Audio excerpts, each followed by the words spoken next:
I'm told quite often nowadays that after captivity I speak in lower voice than before, and this is a prison habit, unfortunately.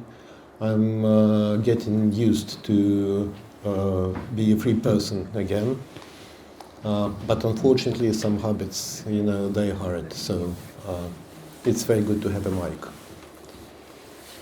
And the first question was what I would advise the next president. I think in the first place it is really important for us to remember, to keep in mind always why we are resisting Russian war of aggression.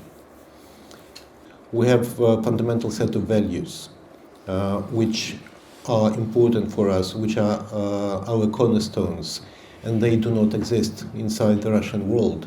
And the first such value is respect towards human being. So we are very good at arguing among ourselves. We are so good at conflicts in our community, but it is fundamental for us. We believe in human agency. We believe that people can change their lives, can change their situation, and in discussion, but also with respect towards each other, towards human rights and towards civil liberties, people can together, our community can together build a future, striving for the ideal of a community which lives in solidarity, in freedom, in respect towards human dignity, and without fear. And this is something that really fundamentally differs from Russian world, and this is something every decision maker in Ukraine should keep in mind constantly, otherwise that person will not take decisions for too long. So first of all, we was already in Parliament of Austria. We spoke with 5 members of Parliament about situation of Maksym, of Ukrainians, of Ukrainian warrior, of Ukrainian prisoners in Russia, and it was really important for them because they need to have this information, they need to become this information, they need to have an opportunity to make something possible to save that people, and they need just our advices, and that's why this opportunity for Maksym to speak with that people is really needed, and that's why Maksym is already 1 month in Europe, and he will be in Europe till the beginning of May. And this is like his mission, and I would like to hear about this mission and about his experience in that mission and what we need to know and what it's about. When I was in captivity still, I tried to imagine what I would do when I'm released. And there you are never alone. You don't have any personal space and no private space at all.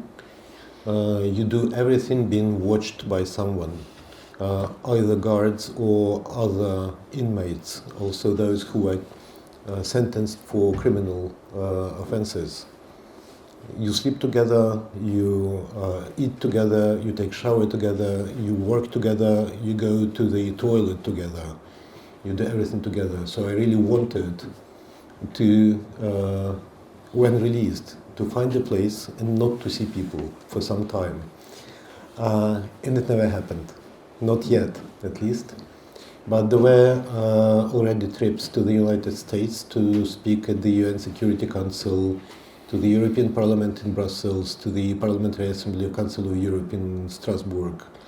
And in this month I've been to Germany, to 3 different cities and many more events, to Denmark, our wonderful allies in Denmark who support Ukraine a lot, Copenhagen, and to Prague, to Czech Republic, and I will continue to do that later. So on this trip there were and there are still public discussions or talks. There were speeches at the rallies organized by Ukrainian communities, especially on the 3rd anniversary of the full-scale invasion. There were bilateral meetings with decision makers, including politicians, and a lot of media requests, so a lot of interviews. And it looks actually quite boring when you visit my Facebook page. There are dozens, if not more than that, interviews in different languages. I gave and continue to do so. To me, it is really important because I'm trying to get the message through, or the messages to local communities, to people in other countries regarding what's happening in Ukraine, what's happening with our defense, about Ukrainian prisoners of war and civilian detainees whom I spent time with, and also 4 of my former subordinates, guys from my platoon, and I was a platoon commander. They are still in captivity. And also some of these messages, they are actually, in my view, important for people in other countries, even if they don't understand it. There are 3 main messages I'm trying to pass through. The first one I've already mentioned in my previous answer about fundamental difference in values, sets of values between us and what Russian world brings us on its bayonets. The second one is about those people who unfortunately can be found in quite a lot of countries in Europe, especially in Central and Southern Europe, who state that they are for peace, they don't like war, and they want war in Ukraine to be over. This is why they say our international partners should stop support to Ukraine and the war will be over.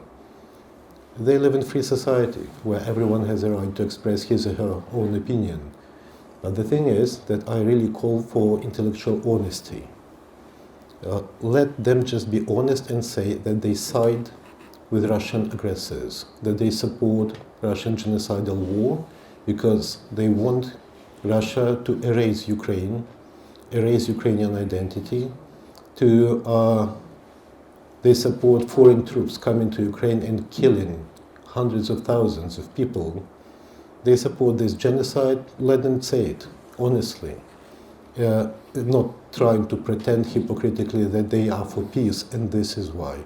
It's not about peace. They support war which is genocidal.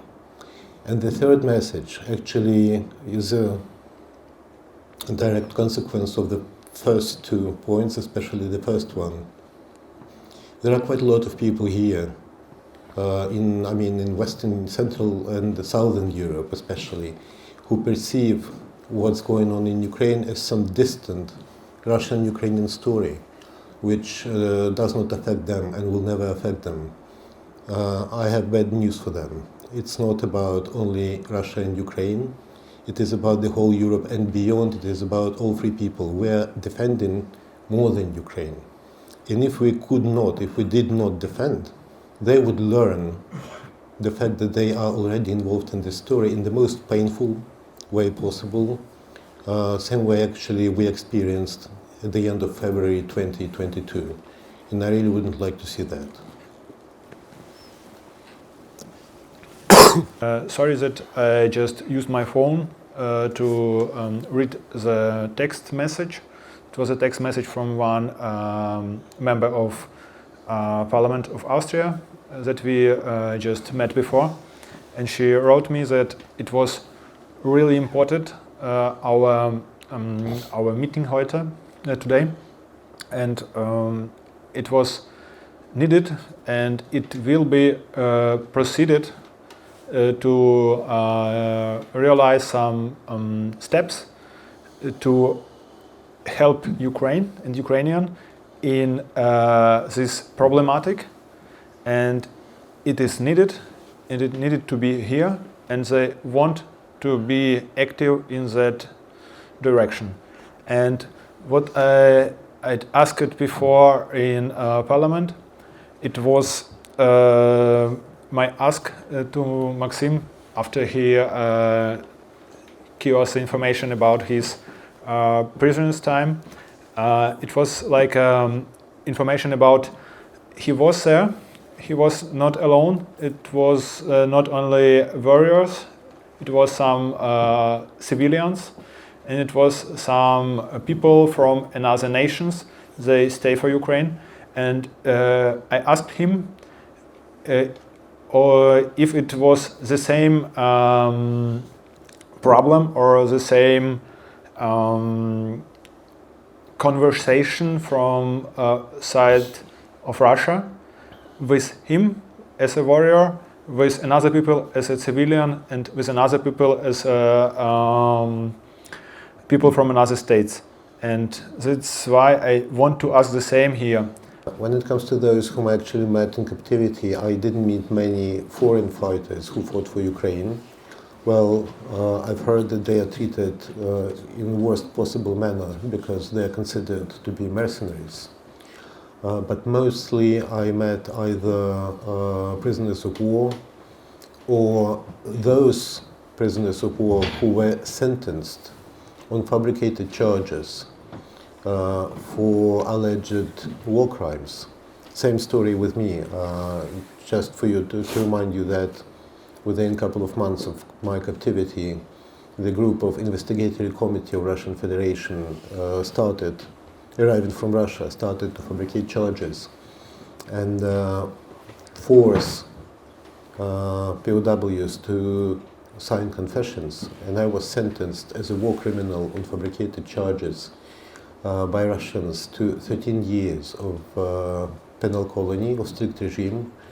So I still have 10 more years to serve in their version, but I will not. And also civilians. Those civilians who were sentenced for cooperation with Ukraine, they are called their political prisoners. But also there were civilians who were put under so-called preventive arrest, which means that at some point before they either served with Ukrainian military, or they worked at Ukrainian National Police, or they were affiliated to local self-governance structures. They're not accused of anything, they're just put in jail for 3 months of preventive arrest, which can be extended for another 3 months and then another 3 months indefinitely with no accusations and no court decisions, court verdicts, of course. And probably the worst thing is that their relatives don't know where they are. If they try to inquire what happened to our loved ones, they receive official response, we don't know. So basically these people just disappear and you don't know what happened to them until you find yourself in the same cell with them. So when it comes to these different groups, also of course I met locals who were sentenced for just criminal offenses. And this group probably is in the best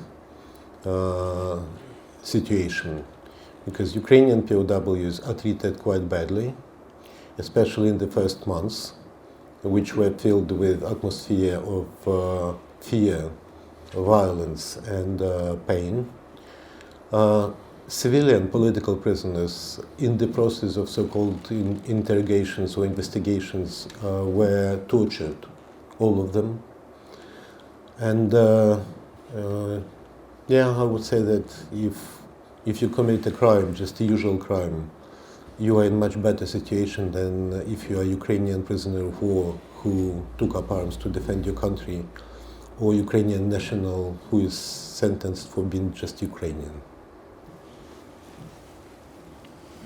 Yeah, it's like the next point of this question is we just spoke the same thing in Parliament today, and you had after our meeting the question from one member of one party of Parliament, and he asked you about the person from LGBTQ community.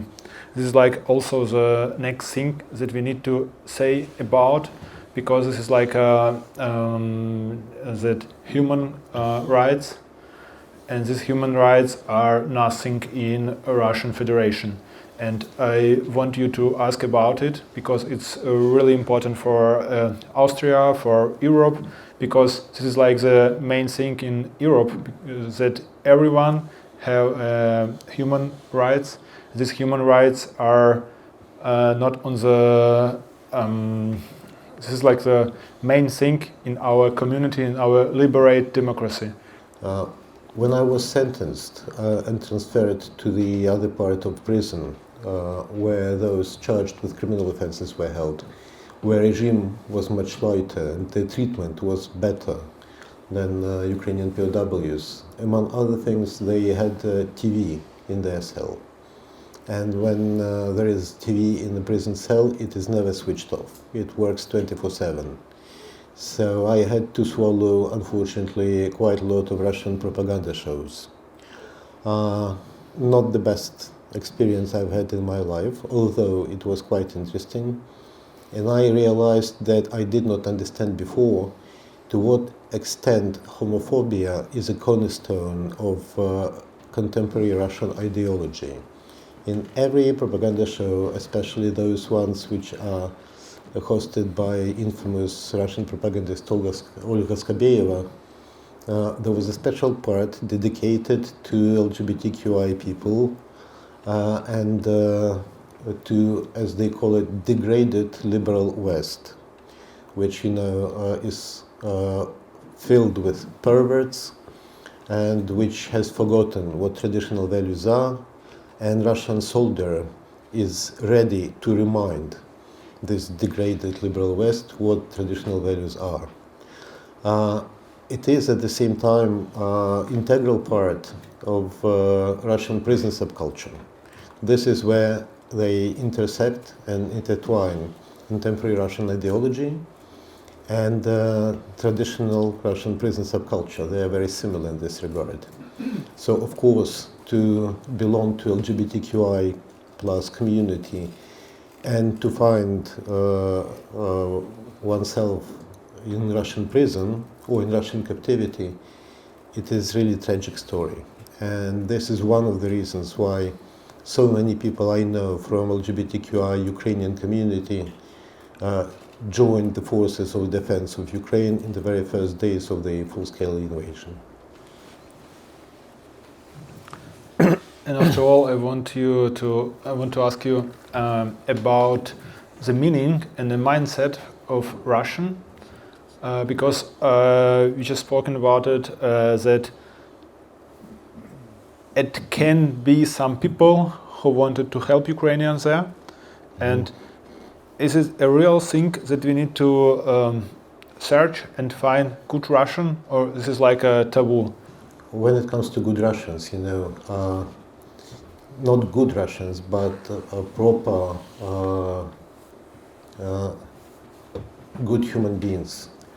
There are some among Russians, of course, and my story is a confirmation to that. Because in the last half a year of my captivity, we were, for instance, allowed to send and receive letters, not to Ukraine, of course, but to Russia and to other countries. And all the support, food parcels, clothes, letters, came to me and to some other POWs, Ukrainian POWs in that colony, via my colleagues in Russian human rights movement. They supported us. Some of them managed to come to this God-forgotten place, this colony in Luhansk region, from Moscow, spending time and energy on difficult and sometimes dangerous journey, just in order to talk to me and look at me for 4 hours only, and then to go back. And these people, unfortunately, they do what they do currently in hostile environment.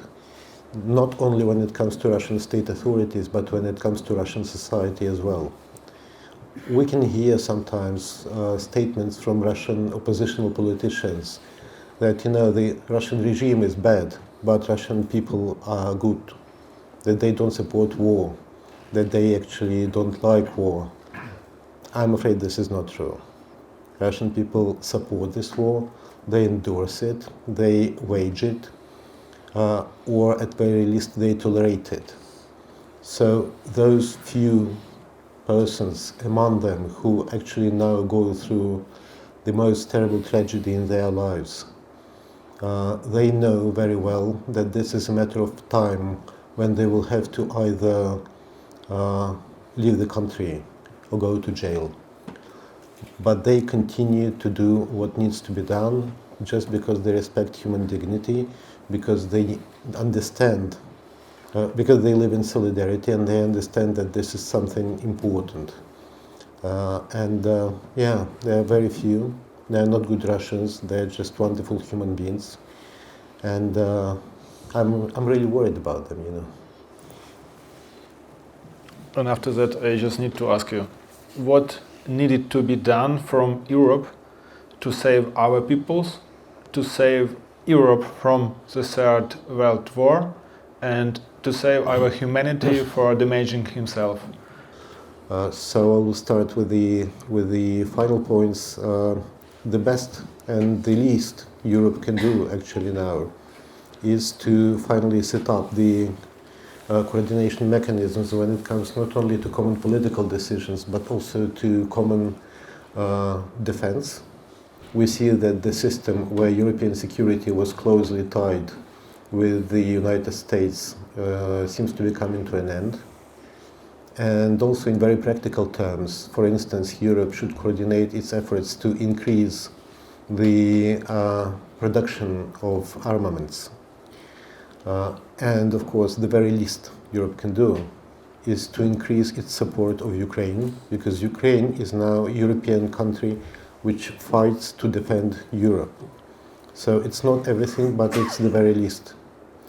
Also, Russian propaganda in European societies should be countered, and countered actively, because currently in other countries of Europe, not in Ukraine, Russia wages asymmetrical warfare, trying to shake European societies from inside, and using and abusing the freedom of expression and the freedom of press.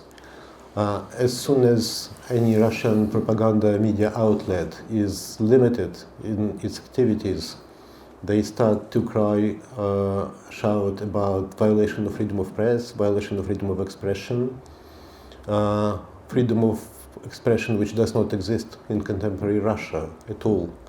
I'm not calling to violate rights and liberties or to limit them, but to start to distinguish between journalism and propaganda. They are different professions and different trades, and they should be distinguished among themselves. And Russian propagandists should be brought to responsibility for their role in the current war, because without them this war would not exist. When it comes to those who are held in Russian captivity, in the first place, there is no external oversight when it comes to places of their detention. We were never visited by ICRC. Only once we were visited by someone from the UN agencies. And before that visit, we were instructed by the guards what to respond to the questions, because if we would respond in the wrong way, we would face consequences, basically. We were told by our interrogators that no one has access to us, no one knows the conditions we were held in, and this is exactly why they can do to us anything they want. Because they were responsible only to their bosses, who gave them free hand, basically. So external monitoring of detention places in Russia should be insisted upon, because it is vital for the conditions our boys and girls are held in, our guys. And when it comes to release of civilian detainees and exchange of prisoners of war, there is still some leverage our international partners have on this. And while currently we are waiting for this or that sort of negotiations to start, there is a campaign initiated and supported by Ukrainian human rights organizations, but also international ones and foreign ones, European ones, which is called Bring People Back, which basically states that release of civilian detainees and a massive exchange of POWs should be not a consequence of these negotiations, but a precondition to it. It is unclear to what extent it's possible with the current policies of new American administration, but this should be insisted upon by our international partners, I think. And now I just want you to ask, this is like not normally a question, but I probably need to know something about it, and our friends from Europe need to know it, need to understand it. Is it possible that that terrific journey, this war, will end it, and how it will be, how it need to be, and is it possible to end that, or we are now only in the beginning? So this is a very difficult question, but all wars, they end, they come to an end sooner or later, and it is a common sense thing that this is a war of attrition. Ukrainian resources, even with the assistance of our international partners, are incomparable to those of Russian Federation, not only because of the size of Russia, or human resources it has, or minerals, or authoritarian, the most vicious authoritarian and totalitarian regimes as its allies, but also because Russia prepared for this war for a very long time.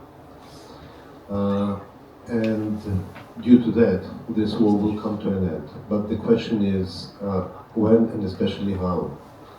If we talk about just ceasefire with no conditions attached, it will not be the end of the war. It will be just a pause, we all understand it, which will be used by Russia to regroup, rearm, and draw even more assistance from its vicious partners in the axis of evil, and to launch on a bigger scale, more massive scale, genocidal war against Ukraine.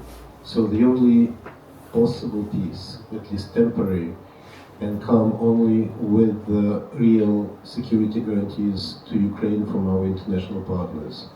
Not Budapest Memorandum and not Minsk Agreement or anything, because Russia has shown and demonstrated bluntly that any agreements it signs are not even worth those pieces of paper they are printed upon.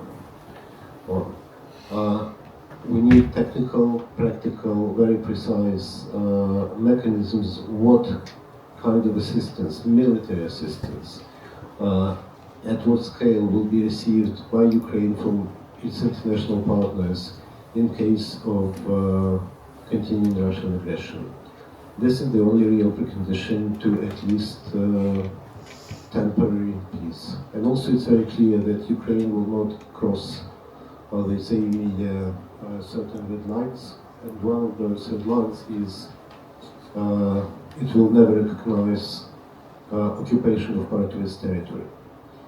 In the first place, due to our compatriots who live there, and currently they are hostages of Russian Federation.